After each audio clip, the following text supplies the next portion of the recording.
आज या ठिकाणी मी प्रेस बोलवण्याचं कारण काय आहे तर स्वर्गीय कैलासवासी उपमुख्यमंत्री अजितदादा यांच्या मृत्यूचं कारण हे संशयास्पद वाटते, म्हणून मी या ठिकाणी आपल्या प्रेसच्या माध्यमातून माहिती देत आहे। या देशाचे राष्ट्रपिता महात्मा गांधी यांची हत्या ज्यावेळेला झाली त्यावेळेला नथुराम गोडसे हे RSSचे होते, हे सर्वांना माहितीच आहे।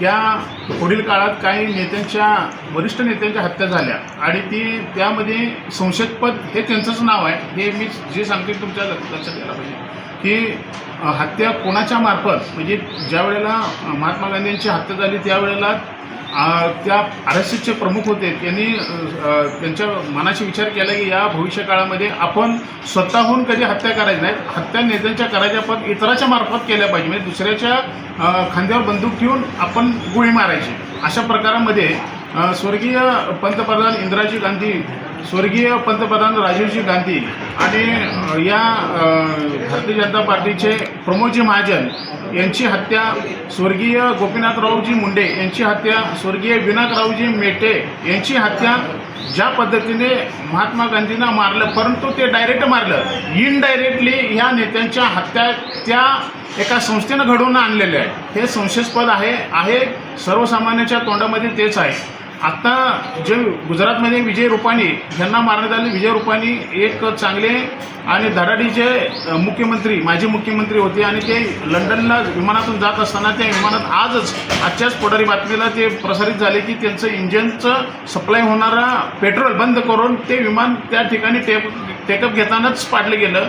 म्हणजेच तुम्ही कोणाच्या माध्यमातून कोणाला मारताय आणि कुठल्या व्यक्तीला मारताय, म्हणजे जो काय रस्त्यात आडवा येईल तो आपला असू दे दुसऱ्याचा असू दे त्यांना ठार करणे, हेच उद्देश ह्या सत्ताधाऱ्यांचं, केंद्रातील राज्यातील सत्ताधाऱ्यांचं चाललेलं दिसून येत आहे, असं एकंदर दिसत आहे।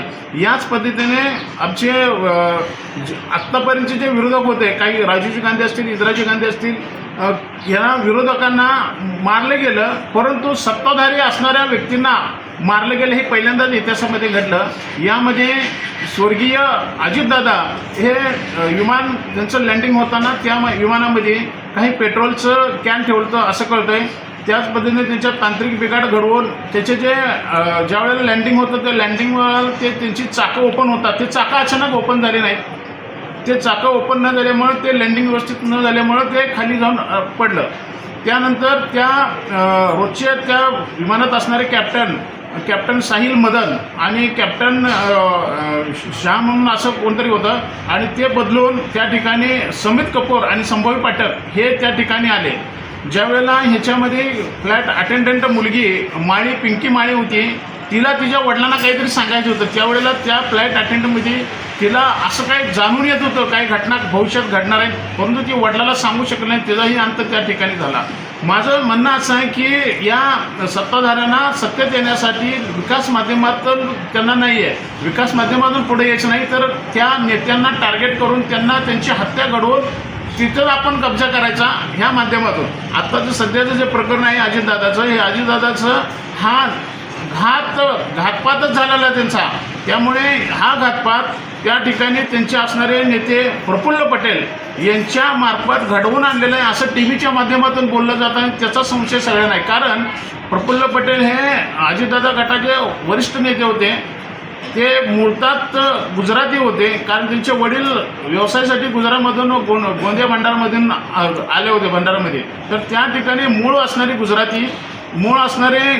गुजरात राज्याचे हे प्रफुल्ल पटेल यांनी कोणाच्या तरी माध्यमातून अजितदादांना संपवण्याची सुपारी घेतली असा दाट संशय आहे।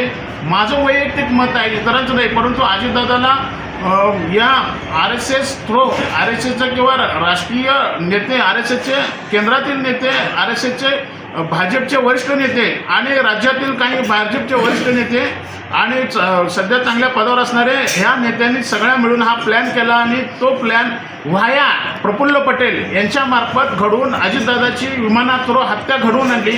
हे मी सांगणं छोटंच आहे, परंतु हे प्रसार माध्यमातून ओपन होत लागलेलं आहे। माझं असं वैयक्तिक मत आहे की भविष्यकाळामध्ये या भाजपला लोकांनी ओळखलं पाहिजे, समजून घेतलं पाहिजे की ह्या विकासाची माणसं नाही तर ही लोकांना मारून विकासावर येतात। हे धोकादायक आहे. भविष्यकाळामध्ये ह्या लोकांनी ओळखून त्यांना भविष्यकाळात कसं ठेवायचं, काय करायचं याचं नियोजन आम्ही भविष्यकाळात करू आणि त्यांनी स्वतः दखल घेऊन बाबा विकास करण्यासाठी तुम्हाला अनेक माध्यम आहेत, परंतु लोकांना कोणाला तर मारून विकास करणं हे चुकीचं आहे. त्यामुळं भविष्यकाळामध्ये असले प्रकार कधी घडून घेणार नाही, कधी घडणार नाहीत अशी दक्षता सर्वसामान्य केली पाहिजे. त्याला वेगळं काहीतरी रूप केलं पाहिजे, वेगळं अडचण काहीतरी केलं पाहिजे नियोजन. त्यासाठी मी आज एक प्रेस घेऊन या माध्यमातून बोलतो की भविष्यकाळात आम्ही याच्यावरती काहीतरी उपाय काढणार. धन्यवाद.